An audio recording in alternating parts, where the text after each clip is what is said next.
ఎక్కడో mythological touch కొంచెం తక్కువైంది అన్నారు. అది మీ దాకా వచ్చిందా సార్? వచ్చింది సార్. మేమేంటంటే త్రిబాణధారి బార్బరిక్ అంటే వచ్చేస్తారు ఎందుకంటే మరి గాంధీవధారి అర్జున అని సినిమా వచ్చింది, అర్జునుడు రాలేదు కదా సార్. నేనేంటంటే అర్జునుడు ఎమోషను, అక్కడ అర్జునుడు మంచి గుణం, అర్జునుడు ధర్మగుణం, లేకపోతే అతను ఆయుధం గాంధీవం, వీటి గురించి అంత పవర్ఫుల్ పర్సన్, అలాంటోడు వీడు అని చెప్పడానికి ఆ సినిమా.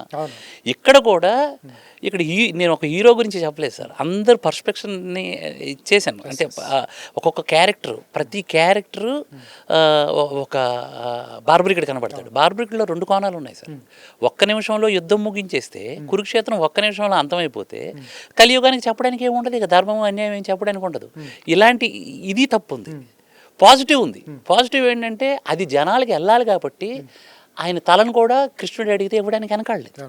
సో ఈ 2 నేను చాలా సమాజంలో ఉన్న ఇప్పుడున్న కాంటెంపరీ దీంట్లో యూత్ కానీ ఎవరు కానీ ఎటువంటి అంటే కోరికలు ఎక్కువైపోయి ఏముంటుందని ఒక బెంజ్ కారు చూస్తే ఆ బెంజ్ కారు కొనేయాలి అనే ఒక తాపత్రయం, బట్ అది వే కరెక్ట్గా ఉండట్లా. నువ్వు బెంజ్ వరకు వెళ్ళొచ్చు కానీ వే కరెక్ట్గా ఉండట్లా.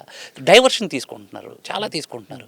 అంత ఎందుకు సార్? సింపుల్, అడుగేస్తే బయటికి వెళ్తే రోడ్డు మీద రైట్ సైడ్లో ఒక వైన్ షాప్ కంపల్సరీ ఒక గల్లీకి ఉంటుంది. ఎక్కడికైనా ఏదైనా కొంచెం రిమోట్ ఏరియాకి వెళ్తే డ్రగ్స్ దొరికిపోతున్నాయి. సో ఇదంతా మనిషిని ఇచ్చేసేస్తుంది సార్, మనిషిని విచక్షణ కోల్పోయేలా చేస్తుంది. నేను అది చెప్పడానికి నేను చెప్పకూడదు కానీ 100% సూపర్గా బ్లెండ్ చేసి ఇచ్చాను సార్ సినిమా. ప్రభుత్వ నియంతృత్వాన్ని ప్రశ్నిద్దాం, సాక్షి టీవీపై జరుగుతోన్న దమనకాండను అడ్డుకుందాం. తెలుగువారి మనస్సాక్షి సాక్షి టీవీ. సాక్షి టీవీ ప్రసారాల కోసం వెంటనే మీ లోకల్ ఆపరేటర్ని సంప్రదించండి.